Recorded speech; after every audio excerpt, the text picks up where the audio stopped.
तो आज के वीडियो में हम लोग बिहार बोर्ड कक्षा 10 के कविता वाले सेक्शन का चैप्टर नंबर 7 जिसका नाम है हिरोशिमा। हिरोशिमा के ऑब्जेक्टिव्स को देखने का प्रयास करेंगे।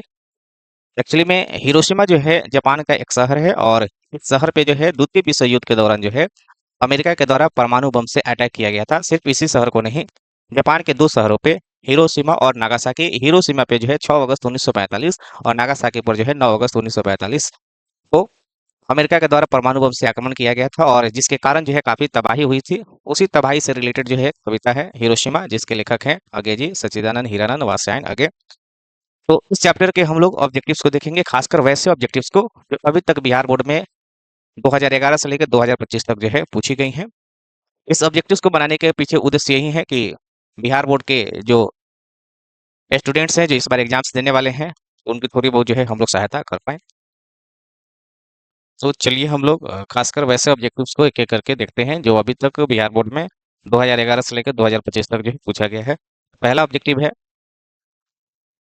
चार सप्तक के संपादक थे प्रयोगवादी कवि। प्रयोगवादी कवि कहा जाता है अगेजी को, और अगेजी ही ने जो है चार सप्तक को संपादित किया था। ऑप्शन नंबर 4 हमारा राइट आंसर हो जाएगा। अगले ऑब्जेक्टिव को देखते हैं।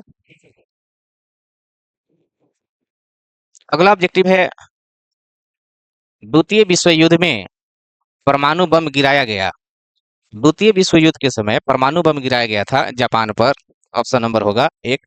द्वितीय विश्व युद्ध जो है 1939 से लेकर 1945 ईस्वी तक चला था और इस युद्ध में अमेरिका जापान के दो शहरों पर परमाणु बम गिराया था, हिरोशिमा पर और नागासाकी पर।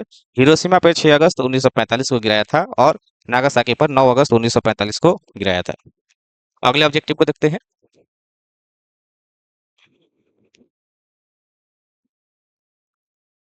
अगे का पूरा नाम है। इस क्वेश्चन को 2025 में भी पूछा गया था और 2019 में भी पूछा गया था। हर एक क्वेश्चन के बगल में देखेंगे तो सन को लिख दिया गया है। सन ये इंडिकेट करता है कि इस क्वेश्चन को अभी तक बोर्ड में कब कब पूछा गया है। अगे जी का पूरा नाम होता है सच्चिदानंद हीरानंद वात्स्यायन अगे। ऑप्शन नंबर 4 हमारा राइट आंसर है।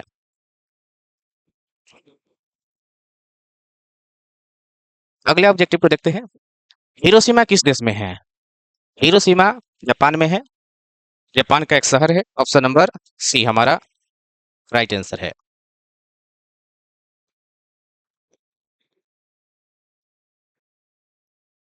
उगते हुए सूरज का देश किसे कहा जाता है? 2021 में पूछा गया था इस क्वेश्चन को। तो उगते हुए सूरज का देश कहा जाता है जापान को। ऑप्शन नंबर ए हमारा राइट आंसर हो जाएगा। अगले ऑब्जेक्टिव को देखते हैं। क्वेश्चन है, नदी के द्वीप किस कवि की रचना है? तो नदी की द्वीप जो है सच्चिदानंद हीरानंद वात्स्यायन अर्थात अगेय जी की रचना है। ऑप्शन नंबर 4 हमारा राइट आंसर हो जाएगा।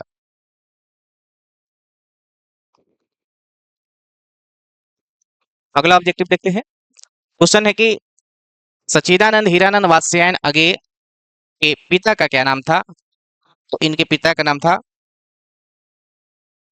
डॉक्टर हीरानंद शास्त्री।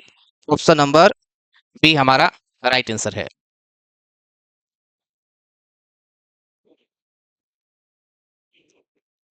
अगले क्वेश्चन को देखते हैं।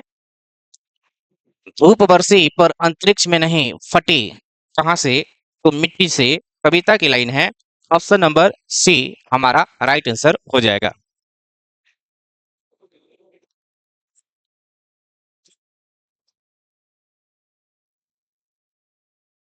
अगले ऑब्जेक्टिव को देखते हैं। शेखर एक जीवनी उपन्यास किसकी रचना है? इस क्वेश्चन को पूछा गया था 2022 में। शेखर एक जीवनी एक उपन्यास है और इस उपन्यास को लिखे हैं Sachchidanand Hiranand Vatsyayan Agyeya. Option number B हमारा राइट आंसर है।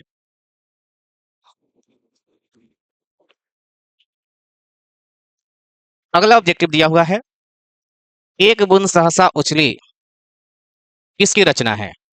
एक बूंद सहसा उछली किसकी रचना है? अगेय जी की रचना है।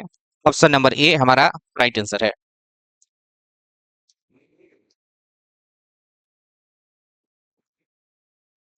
अगेय का जन्म कब हुआ था? आगे का जन्म कब हुआ था?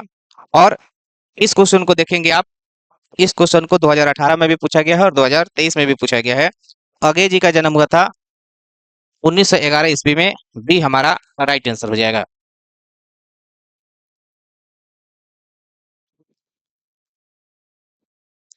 क्वेश्चन है, हिरोशिमा शीर्षक कविता किसका चित्रण करती है? दो बार इस क्वेश्चन को भी पूछा गया है, एक बार 2018 में और एक बार जो है 2023 में। तो हिरोशिमा शीर्षक कविता जो है इसका चित्रण करता है आधुनिक सभ्यता की दुर्दांत मानवीय विभीषिका का चित्रण करता है। ऑप्शन नंबर डी जो है हमारा राइट आंसर हो जाएगा।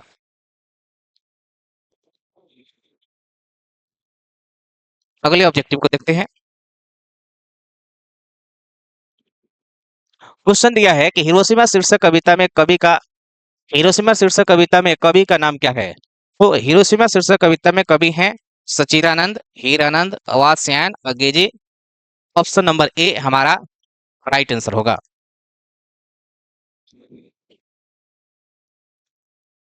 अगले ऑब्जेक्टिव अर्थात 14 नंबर ऑब्जेक्टिव को देखते हैं हम लोग। पुष्पकारिणी किसकी रचना है? तो पुष्पकारिणी रचना है अगेजी की। ऑप्शन नंबर डी हमारा राइट आंसर है।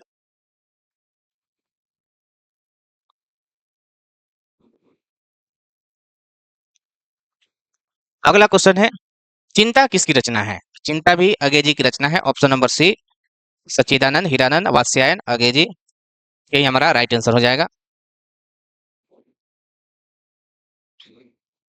अगले ऑब्जेक्टिव को देखेंगे।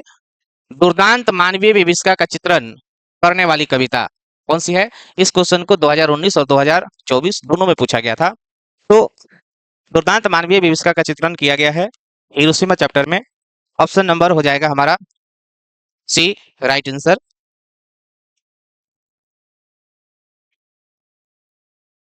अगला ऑब्जेक्टिव देखते हैं। हिंदी कविता में प्रयोगवाद का सूत्रपात किया, प्रयोगवाद का सूत्रपात किया था। इस क्वेश्चन को पूछा गया 2019 और 2023 में।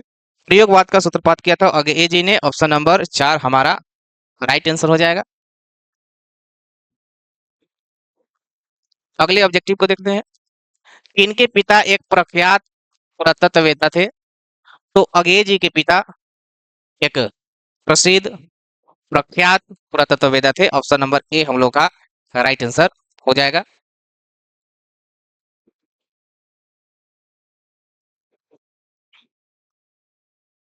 अगला क्वेश्चन है कि साखी साक्षी शब्द का अर्थ क्या है? साक्षी शब्द का मतलब प्रमाण होता है, गवाह होता है, साक्ष्य होता है। तो ऑप्शन नंबर सी जो है हमारा राइट आंसर हो जाएगा।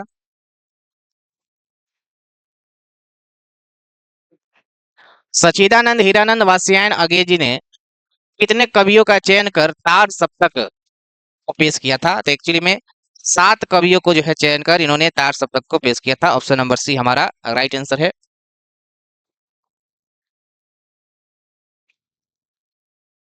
तो इस तरह से जो है हम लोगों ने हिरोशिमा चैप्टर के महत्वपूर्ण ऑब्जेक्टिव को देखा। कुल 20 ऑब्जेक्टिव्स को हम लोगों ने देखा है और ये 20 ऑब्जेक्टिव्स जो है इस चैप्टर से अभी तक कभी ना कभी जो है बोर्ड में पूछे गए हैं। आई होप कि अगर आप इस वीडियो को अगर ध्यान से देखते हैं, एक एक ऑब्जेक्टिव का अगर रिवीजन कर लेते हैं, तो बोर्ड में आपको ऑब्जेक्टिव सोल्व करना जो है आसान हो जाएगा। धन्यवाद।